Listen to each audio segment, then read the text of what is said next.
ये कहाँ लेके आ गए तुम मुझे? ये रेस्टोरेंट हम जैसे गरीबों के लिए नहीं है, वहां सिर्फ अमीर लोग ही आते हैं। बाबा एक बार मेरे कपड़ों को तो देखो, रोड पे कटोरा पकड़कर भीख मांगने वाली भिखारन लग रही हूँ मैं। क्या बोल रही है? अभी सुनो मेरी बात, एक बार उस रेस्टोरेंट में खाना खा रहे अमीरों को देखो, उनमें और हम में जमीन आसमान का फर्क है। तुम बहुत सुंदर लग रही हो, ट्रस्ट मी। चलो। अभी ये जो रेस्टोरेंट है ना, इस शहर का सबसे महंगा रेस्टोरेंट है। हमारी औकात में उस रेस्टोरेंट में पानी पीने की भी नहीं है। अनन्या तुम चिंता मत करो, मैंने आज के दिन के लिए कब से सेविंग्स करके रखी हुई है। जो बर्थडे यार, कम ऑन चलो। अच्छा जी, तुमने कैसे सोच लिया? ये जो तुमने दिन रात ऑर्डर्स डिलीवर करके पैसे जोड़े हैं, मैं तुम्हें एक झटके में उड़ाने दूंगी। अनन्या प्लीज सब कुछ मुझ पे छोड़ दो, मैं देख लूंगा। मैं टेबल लेने जा रहा हूँ, तुम आगे पीछे कम। अनन्या अभिनव को रोकने के लिए उसके पीछे पीछे भागी और जल्दी जल्दी में एक अमीर आदमी से टकरा गई और उस अमीर आदमी के महंगे सूट पर वाइन गिर गई। सॉरी सॉरी, मुझे माफ कर दीजिए, मुझे नहीं पता था। अंधी हो क्या? इस गवार को यहाँ आने किसने दिया? तुम जानती हो इस सूट की कीमत क्या है? 20 लाख का सूट है ये। मुझे माफ कर दीजिए सर, मुझे नहीं पता था। मैं अभी चल जाती। तुम्हें क्या लगा मैं तुम्हें यहाँ से आसानी से जाने दूंगा? इस सूट की कीमत चुकाओ वरना। वरना क्या? वरना क्या? अरे वाह, एक और सड़क छाप गवार। लगता है इस रेस्टोरेंट के स्टैंडर्ड्स वाकई में बहुत गिर चुके हैं। अभी क्यों बोली? मेरी पत्नी से माफी मांगी। मैं माफी मांगू? तुम जानते भी हो मैं हूँ कौन? चलते नहीं यहाँ से। Industry, let's go please. समझ में नहीं? लेकिन माफी मांग मेरी पत्नी से अभी क्या भी। वरना कहीं ऐसा ना हो तू इस दिन के लिए पूरी जिंदगी बचता है। अभिनव की बात सुनकर वो अमीर आदमी गुस्से से तिलमिला उठा। पूरा रेस्टोरेंट उसे देख रहा था। मैं इस शहर का सबसे बड़ा हीरा व्यापारी हूँ। अमीर से अमीर लोग, मंत्री, संतरी सब मेरे पॉकेट में रहते हैं।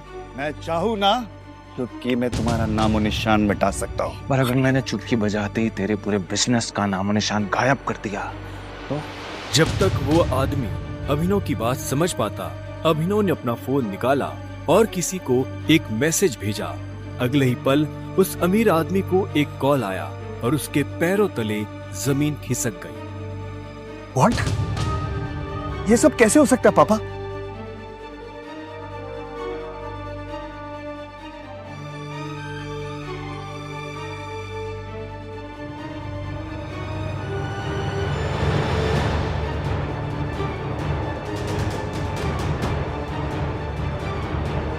तुमने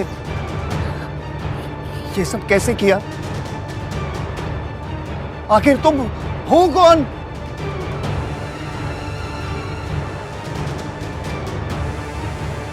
अभिनव एक घर जमाई था और अपने ससुराल के सभी छोटे बड़े काम किसी नौकर की तरह करता था। लेकिन आज उसे किसी से मिलने जाना था और उसकी सास शर्मिला को ये मंजूर नहीं था। अरे ओ निठल्ले जमाई, यहाँ पैर दबा, बहुत दर्द हो रहा है। सासू माँ मुझे कहीं जल्दी पहुंचना है, मैं आके आपके पैर दबा दूंगा। अरे ओ निठल्ले, आज तक चवन नहीं तो कमाई नहीं तूने। मेरे बेटी के फेंके हुए टुकड़ों पे पल रहा है तू और तुझे किसी को मिलने जाना है। तभी अभिनव की पत्नी अनन्या वहां आती है। क्या हो रहा है ये सब? हाँ, ये शोर शराबा क्या हो गया सवेरे सवेरे? शोर मैंने नहीं, तेरे निखट्टू पति ने मचाया हुआ है, जिसे तेरे सठिया हुआ दादा ने जबरदस्ती तेरे पल्लू में बांध के रखा हुआ है। मेरा बस चले ना तो अभी के अभी इसे लात मार के घर से बाहर निकाल दो। अभिनव, तुम्हें जहाँ जाना है चले जाना, प्लीज पहले मम्मी का काम करके जाओ। नहीं अनन्या, मैं अभी नहीं रुक सकता हूँ, मुझे अभी जाना होगा। सॉरी। इतना कहकर अभिनव वहां से निकल जाता है और ये देखकर शर्मिला का गुस्सा 7वें आसमान को छू जाता है। आने दो इस। अब कैसे बचेगा अभिनव अपनी सास के गुस्से से? क्या अभिनव की आज शामत आने वाली है? क्या होगा आगे?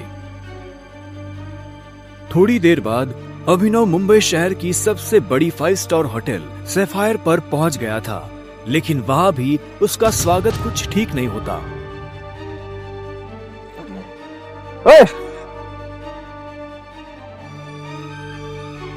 ओ गरीब, जेब में चवन्नी नहीं है, इस होटल में क्या खाना खाने आया है? अबे यहाँ का पानी खरीदने में भी ना तेरा घर चला जाएगा, समझा? चल निकल यहाँ से। अभिनव के चप्पल घिसे हुए और शर्ट फटी हुई थी। वो होटल के अंदर जाना चाहता था, लेकिन होटल के गार्ड्स उसकी परछाई को भी होटल पर पड़ने नहीं देना चाहते थे। होटल के मालिक अकरम से मिलने आया। क्या कहा बे तूने? अकरम साहब से मिलने आया है? अबे तू जैसे आदमी से ना हमारे अकरम साहब बाथरूम भी साफ ना कराए, समझा? बड़ा आया अकरम साहब से मिलने वाला, चल जा यहाँ से। सिक्योरिटी गार्ड्स इतना कहकर अभिनव को साइड में हटा ही रहे थे कि तभी वहां अभिनव की एक्स गर्लफ्रेंड वैभवी अपने नए बॉयफ्रेंड के साथ पहुंचती है। अरे गार्ड भैया,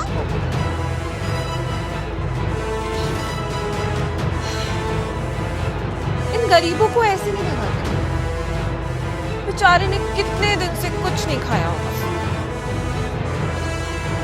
वैसे भी होटल में खाना तो बचता ही है, जिसे हम फेंक देते हैं, वो इसे खिला देंगे। बेचारा बहुत दिनों से भूखा लग रहा है। अभी कुछ दिन पहले ही वैभवी अभिनव के साथ जीने मरने की कस्में खाया करती थी और आज वो उसके ही सामने किसी भिखारी की तरह बर्ताव कर रही थी। मुझे तो विश्वास ही नहीं होता बेब कि ये निठल्ला तुम्हारा बॉयफ्रेंड था। देवेन की इस बात को सुनकर अभिनव के गुस्से का ठिकाना नहीं था, लेकिन इससे पहले कि वो कुछ कहता, वहाँ एक आलीशान कार आकर रुकती है। अकरम सर आ गए। उस कार के रुकते ही गेट पर खड़े सभी गार्ड उस गाड़ी की तरफ दौड़ते हैं। तभी उस कार से उस होटल के मालिक अकरम निकलते हैं। कार के नीचे उतरते ही अकरम की नजर उस भीड़ पर पड़ती है जिसने अभिनव को घेर रखा था। उस भीड़ को देखकर अकरम अपने गार्ड से पूछता है, होटल की लॉबी में इतनी भीड़ क्यों है? पता नहीं सर, कोई भिखारी है, बोल रहा है कि उसे आपने बुलाया। मैंने तुम्हें कितनी बार कहा है कि मुझे मेरे होटल में ऐसे लोग नहीं चाहिए। उठाकर फेंको उसे बाहर।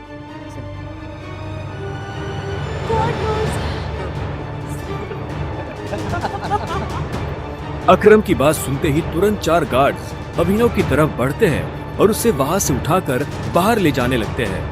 गार्ड्स अभिनव को अकरम के सामने से ही उठाकर ले जा रहे होते हैं कि तभी अकरम की नजर अभिनव के हाथ में पहनी अंगूठी पर जाती है और उसके